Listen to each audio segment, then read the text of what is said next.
Telugu cinema ఇండస్ట్రీలో sequels హవా ఎక్కువైపోయింది. ప్రస్తుతం ఏ సినిమా తీసినా కూడా దానికి సీక్వెల్ తీస్తూ చాలా వరకు సినిమాలని సగంగా ప్రేక్షకులకు చూపిస్తున్నారు. ఇక మొత్తానికైతే ప్రేక్షకులు ఎలాంటి సినిమాలను ఇష్టపడుతున్నారో అలాంటి సినిమాలు తీస్తున్నారు. కానీ అందులో 2 పార్ట్లను చెప్పి ఒకదాని మీద వచ్చిన రీజన్ను ఇంకో సినిమాకి వాడుకోవడం కోసం అలా చేస్తున్నారు. ఇక ఇలాంటి సమయంలో డబ్బులైతే వస్తున్నాయి కానీ సినిమాలు పెద్దగా సక్సెస్ అయితే సాధించడం లేదు.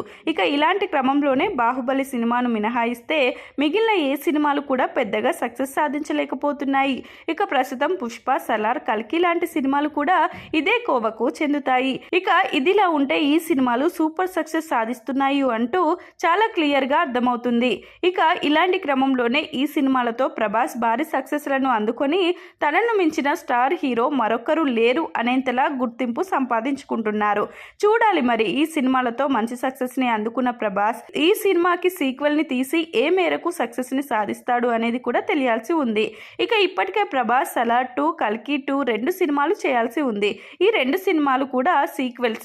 మరి వీటిలో ఏ సినిమా సూపర్ సక్సెస్ అవుతుంది, ఏ సినిమా ప్రేక్షకులను మెప్పిస్తుంది అనేది కూడా చూడాల్సి ఉంది. ఇక ఇదిలా ఉంటే ఈ సినిమాలతో సూపర్ సక్సెస్ను అందుకుంటే ప్రభాస్ను టచ్ చేసే హీరో ఇంకా ఎవరు ఉండరు.